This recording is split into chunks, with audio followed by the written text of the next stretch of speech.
Hi, you're watching Paul's Crap. Today's video is going to be a quick update about some of the projects I've got on the go, and then rambling a bit about this YouTube channel.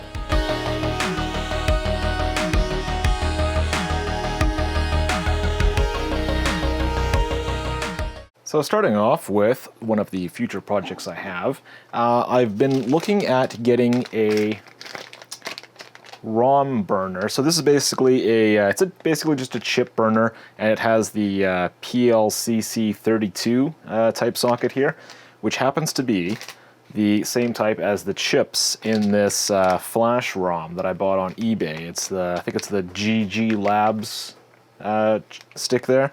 So what I want to do is I want to get this to try burning different ROMs for my Apple set-top box project. I've been struggling to try and get working video on that thing, and it's one of those things where, you know, nobody has one that does booting as well as video. Usually it's one or the other depending on which version of the ROM you have. So I wanted to get the burner so I could actually maybe try hacking apart some ROMs and stuff like that and burning it to this chip, so I could throw it into the set-top box and see if I can get anywhere with it. It might be a dead-end project, but this really wasn't that much money, so I figured I probably could have use for this in the future anyway. So that will be something I try to handle in the future. And right behind that, we've got the Macintosh 2 VI. This system I picked up locally. I think it was about maybe 2 months ago. There was someone in the local classifieds who had one of these, as well as a Macintosh Color Classic, a small 12-inch RGB screen, and a UMax clone, and they were asking about $40 for basically everything. So immediately I said I'll buy it right now, and then I drove out there and bought it. So now this system, this isn't really a high demand system. I think this is only a 16 megahertz 68030.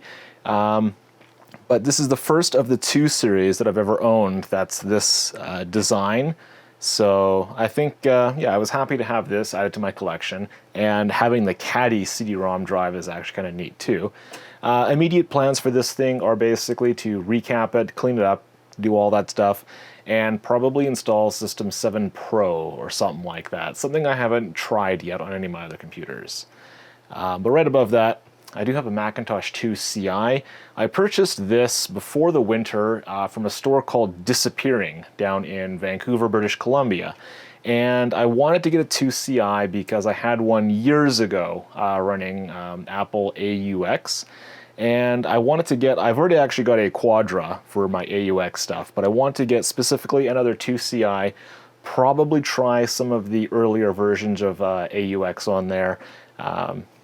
I don't know. I've got plenty of other System 7 Macs, so when I picked this up, I figured I'd make another AUX box and have some fun with that. So that's still in progress. I think I've already recapped the power supply, and the motherboard was already recapped when I purchased it, so that helped out there. So taking a look at the system on the top here, this is the UMax clone that I picked up from that local classified seller I just recently talked about. This I'm having some trouble getting working. So far I don't have anything going on with it. There's no boot chime or anything. One of the things I did do is replace the PRAM battery, which is somewhere back in here, because I read that the unit will not boot without having a good PRAM battery installed. So the one that was in there was obviously dead because this thing's years old. So I went on eBay, got a one that's like a AA battery holder or something like that, or maybe it's AAA's, and it adds up to 4.5 volts, which is what this uses. And I put the batteries in, installed it in there, and basically still nothing's happening. The system kind of powers up, like all the fans, like there's a fan in here that starts spinning and everything, but there's no boot chime, basically just no signs of life. So that is, what is it here? The C500 it looks like. And yeah, I've had this in pieces pretty much ever since I picked it up, so that is going to be probably a long-term project, somehow figuring out how to make this thing work again. And then once it's working, I'll probably decide what operating system to use on there. So if we take a look at this beast here, this is the Power Macintosh 9500. And this is actually a dual processor Power Macintosh tower. I didn't really look at this very closely when I bought it. This was also from the Disappearing store in Vancouver. I was basically down there to find the 2CI, and I really wanted the 9500 tower. Years ago when I was a kid and these things were new and actually in stores, I remember seeing these in I don't remember what computer store it was, but I remember seeing these and thinking, man, one day I'll own one of those. Because at the time I was only using a Macintosh 2 SI, so the idea of having this like most powerful PowerPC computer out there, that was a dream I had. And then I just kind of forgot about it, and then I realized I actually have some money in my bank account ready to blow on irresponsible purchases. So I figured, okay, I'll go and find one of these things. I didn't really pay that much for this. I think I paid about $75 for it, and it already had a, I think it's an IDE PCI card inside of it. So I've actually got the IDE to SATA converter, and I've got a SATA SSD drive that's in the tower for booting, and it all works pretty good. And I also wanted to get, it originally had a blank plate here, but I found someone who had one of these tape drive plates, and this isn't the tape drive I'll be keeping in here because this is like an IDE one and it doesn't actually work on the controller. So I've got a SCSI tape drive that I'm going to be putting in here and just, you know, seeing how that works with the system. And I'm also looking for one of those top or the CD-ROM cover things. Those seem to be hard to find, still hunting down one of those, but when I get that done, well, hopefully, eventually when I find one of these, this will be a video project. I've already got system, I think, 8.1 installed on this thing and a bunch of software, so I've got a bunch of ideas on a video for this. I've already filmed some of the stuff as I was doing the rebuild, because I did take this apart and I did already recap the motherboard and the power supply, because as I was taking this apart, plastic broke everywhere. There was probably about 30 pieces of that all over the desk. So as I had it in pieces, I figured I'd better do everything I need to do now. And then I went to Home Depot and bought a bunch of super glue, and that's how I was able to reassemble the thing. So like, the power button down there, part of it had broken off and stuff like that when I was disassembling it. All the slot, the PCI slot, like the card holder things, all of those busted.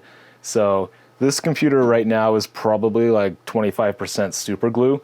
So I made sure that everything that I needed to put back together was the way I wanted to keep it, because a lot of this system is not coming back apart. So yeah, you can expect to see a video on that one at some point though.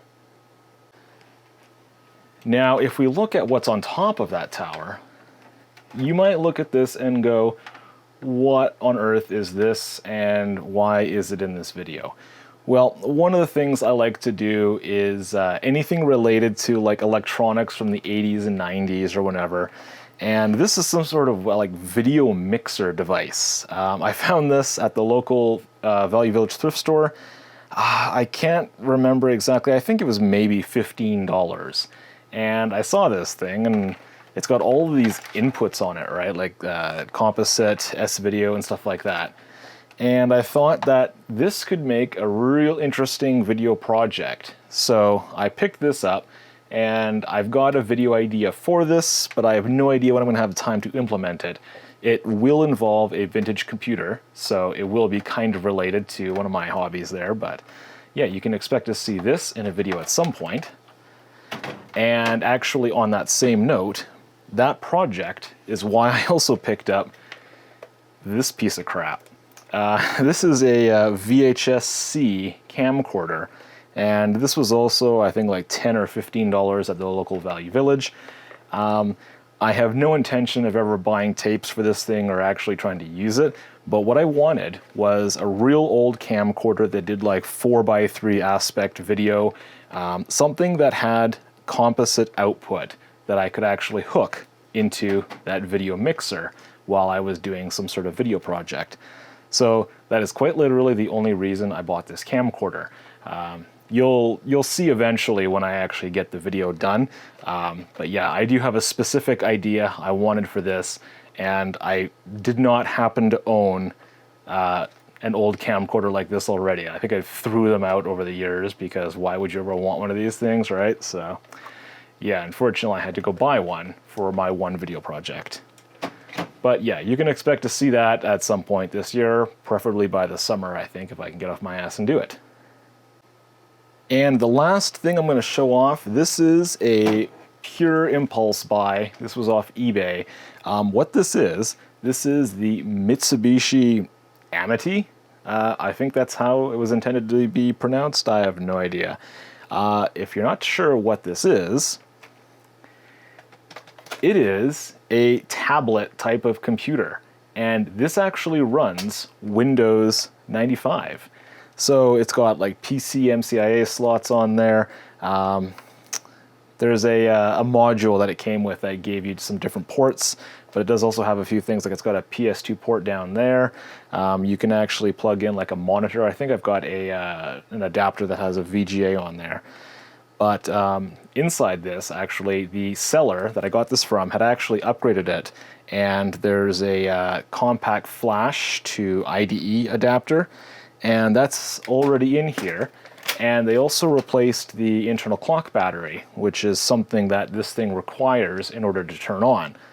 And with all of that, I think I paid about 120 Canadian dollars for this. And basically pure impulse buy, but it's kind of like rare technology, and that's sort of what my interest is. So I figured I can't go wrong buying this. This thing is super neat, and I do plan on making a video on this. Basically covering the Windows 95 usage, and I also wanted to try like, I think there was a Windows 3.1 for pen computing or something like that. I don't remember exactly, so that's basically something I want to cover in a video, and also disassembling the thing so we can take a look inside, and I can discuss the things like the clock battery that you'll need to replace if you ever find one of these that doesn't work. So yeah, basically a bunch of neat stuff here. So to talk a little bit about some of my other interests and what you can expect to see on this channel, I did recently pick up the Panasonic GH5 camera. This will be used for doing 4K video or high definition video, mainly for outdoor stuff. I'm talking about hiking trips, backpacking trips. I'm looking to do a lot of nature related video. And this is something that I'm probably just going to have uploaded to this channel as well, because I don't have enough viewers to bother with trying to split all of my interests up into separate channels. What's the point, really? So you can use the playlists that are in this channel to determine what types of videos you want to watch. So there will be a playlist for Paul's Old Crap if all you care about is the vintage computing. And I will also have playlists set up for other things that I do, such as like the photography, the videography stuff, or some of the music that I make, some of the car-related videos. So those will be split up so you can easily find those. And I think primarily a lot of people will be looking for the vintage computing videos. And because of that, you can also find a link in the video description which takes you to a wiki page setup, which documents every video I've created for Paul's Old Crap. So if you're specifically looking for the vintage computing videos, check that link there, and you'll have a description and link to all of those vintage computing videos. So for anyone wondering about the future of this channel, things are going to be going pretty much the way they have been. I've got years worth of stuff to film. I've got box software basically lining my wall in my apartment. Lots of hardware to cover, so I have an endless supply of stuff to make videos on, and then of course my other hobbies. So you can expect to see many, many videos in the future. So I think that covers everything I want to discuss in this video. If you made it this far, thank you for watching.